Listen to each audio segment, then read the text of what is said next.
This is Things You Might Not Have Heard, and I am Jay Cleveland Payne. Today I have for you 8 stories in the queue from yesterday. Stories that covered topics from current events, pop culture, politics, and information news, and vetted by you as conversational. We'll cover the King, Donald Trump, the Prince, Bronny James, Will Ferrell, the Jester, I guess, and more stories in today's broadcast. Now, for more information about what we do for this thing, stop by our website. This is theconversationproject.com. We'll explain for you in a few moments the vetting process there, but the whole purpose behind the Conversation Project is there at the website. Plus, if you have any questions, comments, or concerns, or just want to shout angry things at me, because sometimes it's like that, go to your email account and email us at theconversationinbox@gmail.com. It's pretty simple. It works just like that. So with that, no further ado, let's get into the actual ado we have with stories for this morning. No particular order as are presented. 8 stories of the top 15 stories. We'll explain what all that means in just a bit, but let's move on to the story that's the first headline today, which covers an actual lot, if you will. Now, here's the thing. Yesterday was a big day for Donald John Trump. Yesterday, of course, he was officially nominated as the Republican nominee to be president number 47. It was, a formality. They just had to show up and do the votes, and it was there. Yesterday, he chose his vice presidential candidate, running mate, which is J.D. Vance. He was essentially the only sane pick left after all the crazies that were out there to kind of make things going on. And, of course, a few days prior, he had his near-death experience and has what seems like, for the moment, a bit of a cooling off on how he's seeing life. Oh, what else happened yesterday? Well, this happened. Headline number 1. Judge dismisses Trump's Mar-a-Lago declassified documents case. Bad read, but it happened. Here's the details from what happened. The actual biggest thing of all things that happened yesterday. A federal judge has dismissed the criminal case against former President Donald Trump regarding the mishandling of classified documents at his Mar-a-Lago residence. U.S. District Judge Aileen Cannon ruled to dismiss the case, citing issues related to the appointment of the special counsel and the handling of evidence. Basically saying it's unconstitutional, even though it was put in place because of what Nixon did, and for all that time has not been a problem, except now. The decision abruptly halts the significant legal challenge for Trump, one of many. The Justice Department has indicated it's going to appeal the ruling, aiming to continue pursuing the accountability and alleged mishandling of sensitive information. Now, why is this big? That means this case is basically done. If they can't get it back on appeal, it is done. One of the biggest cases against Donald Trump, one of the cases that made the most sense, he took documents that didn't belong to him and just said, oh, I'm a president, I can declassify them, is now being thrown out pretty much in all purposes, a lot like we talked about the Alec Baldwin case, with prejudice for the most part. This will not be taken up before the election, so this won't have anything to do with anything that will be election interference, if you will. And it puts Aileen Cannon up for, sainthood, if you will. This is going to be very controversial. This did get some news coverage yesterday as they were talking convention stuff all day because it was the real hot topic. But the biggest actual breaking news case for Trump and all of us is actually the fact that this case, the Mar-a-Lago documents case, is now essentially gone far, far away. Headline for story number 2. Jeanine Pirro and Laura Ingraham slam federal female Secret Service agents who protected Trump. Fox News host Jeanine Pirro and Laura Ingraham criticized the female Secret Service agents who protected former President Donald Trump during a recent shooting incident. Their comments focused on agents' physical capabilities, suggesting that they could not effectively perform their duties due to their height and age, essentially being young and being short women. The remarks have sparked backlash and controversy, with many defending the agents and condemning the host's comments as inappropriate and unfounded in the final stages of fitness. It's Why are these ladies, other than just being mean ladies and trying to, gin up the attention of red meat men who want beefy dudes and they're looking for, trad wives, why are they saying this? This is not the only sort of backlash that came from the weekend and the shooting and what's happened. This is one piece of evidence, and I'll call it trash, where because there's a picture of a shorter female or fetal, at least a squad over, trying to hold down or push back the president while the guys are standing up around him. And, of course, Trump's doing this thing, which makes it hard enough in any way. And they're just being snarky because Fox News watchers like this stuff. But as I do my sort of balanced hatred for Fox and MSNBC, I watch them both for content, but also turn them off because they get kind of weird. Let's go to the other side of the coin with this one and get you something on their end. What happened yesterday on MSNBC? Well, MSNBC skips Morning Joe Monday, says show will return Tuesday, which is this morning. MSNBC did not air its usual broadcast of Morning Joe on Monday, but the network has assured the viewers the show will return on Tuesday. No specific reason was provided for the absence of the show on Monday. We'll talk about that in the commentary I'll give you in about 10 seconds. Morning Joe is a popular morning news and talk show featuring Joe Scarborough, Mika Brzezinski, Willie Geist, and covers a range of current events and political discussions. Now, I actually went back and looked at various different links, various different stories, various ways people covered this yesterday. I didn't know they were not on the air until later in the morning because, like I say, I watched the CNN for coverage, and then I peek around for the news coverage going in the headlines on the websites. But essentially, what seemed like a way to sort of not put feet into mouths, as Morning Joe is not so much a news program, but a long-form political talk show on the radio, much like Imus was before it, where Imus, did his jokes and then had people say news every so often and do interviews. Joe Scarborough does the same thing. They read a lot of news, but they also put a lot of commentary and comments into things, and they have been staunch non-supporters, anti-supporters of Trump for quite some time. So they basically want to make sure there was no serious bad Trump talk between Joe, Mika, and many of the guests that pop in. It's like a kaleidoscope of boxes of people popping in there. They want to basically make sure nobody said anything wrong after what happened on Saturday. And we'll see what happens today because there's plenty to talk about with the convention. We can give them a time to actually give their piece, give their speaking on what happened on Saturday. Joe's a politician. He knows how these things work, but he's also a TV guy and knows how to keep people watching for his audience. They're red meat liberals. Red meat's against the Trump, so they like to do a lot of those things there. Let's see how this plays out today. Well, it's not right now because if you're watching me live, they're on the air, so you got to watch me and not watch them. Let's keep it moving, shall we? Going on to story number 4 this morning. Headline for this one goes back to Texas as they deal with the aftermath of Beryl and Governor Greg Abbott. And he's saying, and he's giving CenterPoint Energy a deadline to plan to fix power issues that are still happening in Houston. Greg Abbott, the governor of Texas, has given CenterPoint a deadline to present with him a plan to resolve ongoing power issues following the Hurricane Beryl's impact on Houston. The deadline basically is like Friday. Like you've got 4 days when we have intense heat going on all this time, and you've got everyone else fixed but us. The hurricane caused widespread power outages, having about 270,000 homes and business out without power. About 98% of the affected customers are taken care of, but there's still plenty of people in Houston specific, what should be their largest market at the moment, that still don't have power coming to the city. We'll see how this one plays out pretty quickly. The deadline is more or less Thursday, Friday. Today is Tuesday. It's been hot for many days, and Beryl's been gone officially for about a week. So we need some resolution on this one.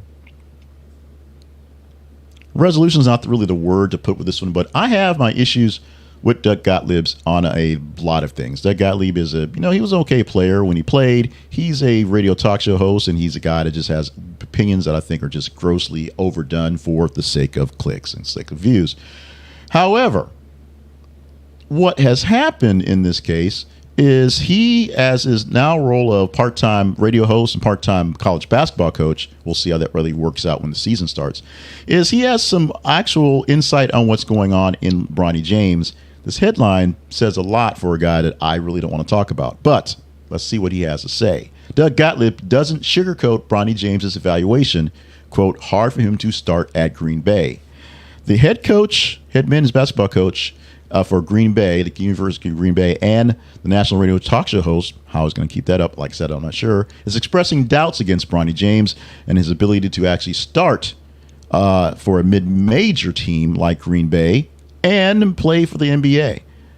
Gottlieb stated that it would be challenging for Bronny, the eldest son of NBA star LeBron James, to get a starting position on his team, let alone get some real workouts on the team he's playing for, the NBA, or team he's drafted with. Based on his current skills, they aren't up to par, and his showing last year in college, they weren't very spectacular. Candid remarks. It shows that high expectations and scrutiny for the young man are there. He'll have to either meet them or just kind of fizzle away. We have seen what's happened to Jordan's kids as they did not make it. They weren't very good in college, and people saw that. We are seeing how Bronny James will go as he's getting a bit of a pass, if you will. But the Lakers are seeing him as a long-term project, and Bronny will spend some time, probably a lot of time, as a G League player, getting some skills up and getting some things under his feet to get up his stamina and get his body in shape. And as many people say, work on a jump shot so he can be effective for the team coming forward. One more piece of aftermath from Saturday's shooting. It has been a back and forth for a while on JFK Jr., Robert F. Kennedy Jr., getting Secret Service protection because he is a viable candidate. He doesn't really have the numbers to really win, but he's making a lot of noise, a lot of rumblings, and it will be a spoiler in some places where he's on the ballot. Some places where he's not on the ballot will mean he can't actually win, but he will pull some votes away as people don't want to vote for either of the guys. We'll see what happens with Trump's new transformation as he starts to speak and say things pretty soon. But for the most part, RFK offers a alternative. Yes, an alternative that actually has some backing, even though it's the backing is sort of suspect. And he's not the other two guys. He's a different old white guy, but not the other two really old white guys. But here's the headline.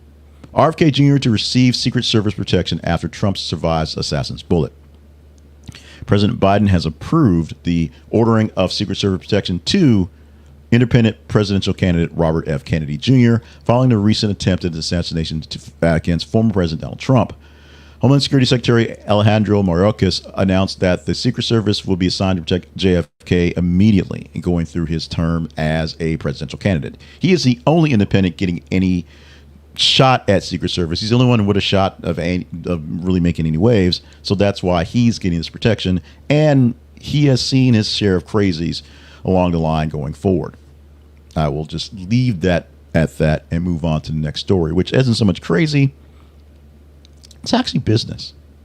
Headline for number 7. Katy Perry defends new song Women's World as satire amid terrible reviews. Now, the new song Women's World stirred controversy and received negative reviews for its lyrics, the video, and the involvement of Dr. Luke, which is very troubling on many cases. However, Perry has defended her song and his accompanying music video, stating that it was meant to be satirical. Critics have argued that the satire falls flat and feels outdated, reminiscent of, quote, Hillary-era pop feminism, unquote. Despite Perry's explanation, the backlash continues, with many feeling the attempt at parody was poorly executed and essentially saying this song is not a good song. Katy Perry's star is starting to fade quite a bit, and so now it's the reinvention phase, or another reinvention phase, to kind of keep herself relevant, keep herself out there for the generation. Whether she's going to stick with the generation that she was made famous for, or become new for the younger generation to force the older generation to follow suit, it is what it is. Right now, Women's World is not doing it for anyone right now, so we'll see what happens in future endeavors, future singles, future videos, and unfortunately, future collabs with Dr. Luke. And finally, our number 8 story for this morning of the headlines we put to present to you here. Headline reads, Colombia's Soccer Federation president and son among 27 arrested in chaos at Copa America final. Ramon Jesurun, president of Colombia's Soccer Federation, and his son, Ramon Jamil Jesurun, were among 27 individuals arrested following the Copa America final between Colombia and Argentina. The incident occurred at the Hard Rock Stadium in Miami, where the altercation involved Jesurun and his son led to charges after they allegedly hit 2 security officers and pushed another. The chaotic scene unfolded after Argentina's 1-0 victory over Colombia, which should have been big, but it highlighted the security's concerns and resulting in the arrest of several individuals in various offenses. Essentially, from start to finish, or from beginning for finish. It took an hour and a half to actually get the match started, from people rushing in without tickets, and the chaos continued all the way through the match and towards the end of the match, if you can see. Not a good look for the Americas, not a good look for Copa America, not a good look for Miami and all the fans We'll see what happens next time we get one of these things and what will transpire going forward. Not a good look for Messi going out for a what should be a grand occasion and having to see this happen outside and around the stadium. Let's get to what we call our teaser story. This is a story we use to tease you into going through our feeds and seeing what stories are worthy of chatting up in the next iteration. And we call it that because these stories this is one story that may be in the feeds based on when you are. If you're watching this on a replay, then it's definitely in the feeds by there. You may go look for it. But it's a story we have in our feeds. Our feeds are our links on Facebook and on X. Go to facebook.com/this is a conversation project and x.com/th_conversation. And you can see every 50 minutes or so, we post news articles for you to engage in. The engagement tells us what stories are conversational, literally what stories you want to talk about. And we bring them into this show and other ways and figure out what to pick out for our hot takes and things like that. The headline here, and I'm going to be honest, we hadn't had an OnlyFans story in a while, so we were kind of jonesing for one. We had needed a fix. Headline for this one coming from TMZ. Bad Baby posts 57 million OnlyFans earnings statement. Bad Baby saying that OnlyFans has been very, very good to me and shows that she's made 57 million on the platform. We've had a while since we had an OnlyFans posting. So is this one you really care for, or are you kind of played up by Bad Baby? I very played up by Bad Baby, but hey, the Cash Me Outside girl is still making herself relevant. Maybe Katy Perry can pick up some things there, minus the OnlyFans thing, and figure out some tips. In the meantime, you give us a tip on whether this is a story we're talking about tomorrow. You just by engaging. Go to our feeds on Facebook and Twitter. If you like it, like it. If you hate it, hate it. If you want to share it with folks so more people can like it or hate it, do the same thing. The more engagement you give to the story, the better chance we have of talking about it tomorrow. If it's the top 15 story of the day, we'll have a good shot of pulling it as one of the 8 stories into the headlines for Wednesday. It is that simple. You make it happen, so go ahead. Go make it happen. We're waiting for you to actually make it happen. One thing you also make happen is helping us out by keeping the lights on for the Conversation Project and helping out kids in need of books and needs of things for their education. My newest book, just published literally over the weekend, is called Big Words You Ought to Know, Volume 2.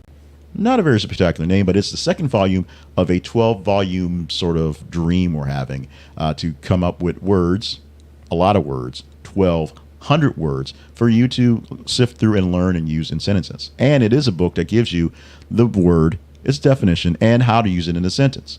This is volume 2, so it covers 100 words from the word anodyne to the word zealot, from A to Z. And you can pick this up and flip through this book just like you did with volume 1 and learn more stuff. And if you buy one of these books, whether it's the physical or the electronic book, $1 of every sale goes to a local reading program. So far, it's Arkansas Reads here in Arkansas, but we'll see if we'll add some other venues to it. A lot of that is based on the fact that you have to buy more books. So there's your incentive. Help some kids read some books. Help a brother keep the lights on. Help yourself learn some stuff by going to the Big Words Project, clicking on the link for books, or search for Amazon. Go to Big Words Volume 2 Pain, or click the links that you see in this display you have, whether it's the video or the audio. There's a link in the description for go straight to Amazon to buy the book, both in paperback form and in Kindle electronic form. And it's going to be in other platforms as well. So if you're not an Amazon person, it's going to be in Barnes & Noble. It may be in some bookstores. You may see that some independent bookstores buy a few books as well. Look for it wherever you get your books. And if you can't see it, find it, reach out to me. We'll get you one as quickly as possible. It is time to give some love to the Conversation Project. More love to the Conversation Project, Will. This is the part where we do some promotion of what we do here for our website. And we start by talking about our website, which is homed at thisisaconversationproject.com, where you can find more details about what we do every single day to keep the conversation going with you, for you, about you, on you, and the news stories that you care for. This is where we also promote ourselves and give you ways to find ways to engage with us and ways to help things out. We always talk about our sponsors, and today's sponsor is directly me, a book I wrote. But you can go to our sponsors page and visit various other sponsors. Those are mostly affiliate links. I guess buying a book's an affiliate. You buy it, I get a cut from that as well. That helps us keep things going here for the Conversation Project. You become a direct partner, and you can simply really fund the Conversation Project and other projects for More Better Media. And when you do that, you get a chance to do good things and have sort of a open door policy with me. But the door is always open, to be honest, because if you email us at the Conversation Project, our email address, the conversation inbox at gmail.com, we read all the emails. So whatever you tell us, we're doing it anyway. So we're not going to take a bribe, if you will, or listen to you because you gave us money. But if you have more insight, you get more insight from what's going on because you get more details on how the back end works as a partner. So check it out. Various levels to join, so you can, whatever your level of achievement, level of engagement you want to be, it is there. Of course, the most important thing to do is follow the feeds every single day so we know what news stories to talk about, because otherwise we don't know what news stories to talk about. You give us the rundown of stories for every single day. It is that simple. It's that easy. You want to be a part of the show? Come on, baby. Let's go. And it is time to go, because now we've done the news, we've done the business. It's time to move on to the fun stuff. The fun stuff are things you might ought to know for today, being Tuesday, July 16th, 2024. And for the fun stuff, this is where we provide for you some things that are fun to talk about, some things that are kind of cool. We like to do things that are on the fun end, if you will. I'm sorry, a little lag with the button, so I'm trying to go through and wait for the buttons, make sure that they actually clicked over. Some things that you can get you through some bar bets, things that make some conversation at the water cooler, some things that are just you scratch your head and said, didn't know that. And we always start off with birthdays. Birthdays are the funnest thing about the fun stuff. Birthdays, have your name read out in a birthday is one of the coolest things that happen. Having people acknowledge you on something like this is great. Today was more of a Gen X acknowledgement because we have birthday wishes to Phoebe Cates, 61 years old, and Corey Feldman, who's 53 years old. But we brought it back down to, the times that here now, and somebody that people will be paying attention to at the moment. And we're giving love to Will Ferrell today, who's also a birthday day today, who is 57 years old. Happy birthday wishes to those three folks we picked for this morning for July the 16th. And now, move on to our history lesson for this 16th of July.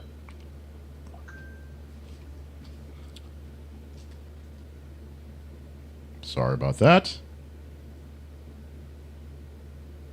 That was embarrassing. Okay, sorry about that. So our history lesson for the 16th of July, going way back to 1969, where on this day, Apollo 11 launched from Cape Kennedy in Florida and would become the first manned space mission to land on the moon in a few days from now. Also happening on this day in 1999, John F. Kennedy Jr., that guy, and his wife Carolyn Bessette Kennedy and his sister-in-law Lauren Bessette were killed in a plane crash off the coast of Martha's Vineyard. The Piper Saratoga aircraft was piloted by Kennedy. When it happened, of course, many people still believe that this Kennedy is alive and had some idea that he was going to be Donald Trump's running mate. Yeah.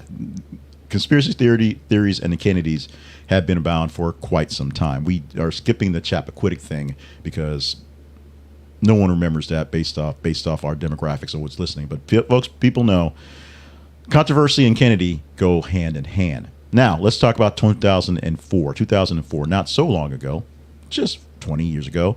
That was the day Martha Stewart went into the pen, sentenced to 5 months in prison and 5 months of home confinement for a federal judge lying about stock sale. She did some time from her time doing being a stockbroker, essentially. She started off, believe it or not, doing stocks and then became the household name as a guru of cooking and pottery. It's amazing where people start from. But this is the day that she was sentenced to a sentence of 5 months and 5 months in prison and at home in 2004. Let's go to our word of the day. Learn something. We already talked about the Big Words Project's newest book, which is Volume 2 of Big Words You Ought to Know. Today's word of the day that you'll see at the Big Words Project website, thebigwordsproject.com, is microcosm. A microcosm is anything regarded as repetitive, as representative, Anything regarded as a representative miniature version of a larger complex reality. So, to use this in a sentence, the bustling city's market is a microcosm of the country's diverse cultures and traditions. Thank you, coffee, for helping me get that clearing of the throat.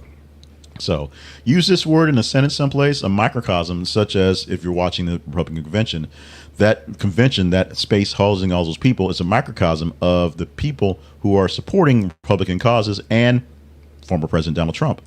Another sentence, just off the top of my head. This is a word that could probably be used more often, so make sure you try to use this in a sentence today. Let's go to a daily affirmation. If you're having issues feeling positive, getting yourself motivated, try this affirmation for you today. It is, I am surrounded by love and everything is fine. This affirmation rewires the brain. Repeating the affirmation, I am surrounded by love and everything is fine, helps rewire your brain, replacing negative thoughts and self-doubt with feelings of security and self-belief, fostering a more positive and stable mindset. Repeating words like these will help you feel better because it rewrites over the negative things in your head, like I don't feel so great, I'm not loved, I'm not doing so great, with I am loved, I'm surrounded by love, everything is fine. Rewrite those scripts, erase the bad words, add some positive words, use this affirmation or others like it. And if you want to find others like it, go to Amazon, search 100 affirmations pain, you'll get that one, or click the link for today's affirmation. You'll go straight to the book right there. Check it out as well. This one proceeds don't go to reading programs. They go straight to me, but the Conversation Project as well. Let's talk about our celebrating of good times. And today, on July the 16th, we've got a great one. Well, we got one. It's Guinea Pig Day. As far as small fuzzies go, the guinea pig is certainly one of the world's favorites. Having been domesticated in South America for thousands of years, they are one of the longest serving companions to humans and today are a pet of choice to many children and adults alike. With their soft, squishy bodies, cute little ears, and their easygoing demeanor, you're looking for a cuddly companion. You can't go wrong with one of these. They also eat them in South America. So there's that. If you want to go with an alternate celebration, I'm sure you might want to, here are three choices. Personal Chef Day, Cherry Day, and World Snake Day. I'm not sure how great World Snake Day is in comparison, but if you need something a bit more bitey, if you will, pun intended, I guess, than guinea pigs, the choice is yours. And you chose to stick around this long, and we're so glad you did. This has been Things You Might Have Heard and Things You Might Ought to Know for today, being Tuesday, July 16th, 2024. I am Jay Cleveland Payne. Thank you so much for joining us for the program. Going long as we are with the two parts to it, so we're going to wrap things up pretty succinctly here with stay limber, stay hydrated, stay on task for all the grand things you have going on, and make sure you consider being a partner. Go by the feeds and keep things going, and just do what you can to be a great person. Love you. Mean it. Let's get out of here. Have a great Tuesday, everyone. Celebrate a guinea pig that you may love today.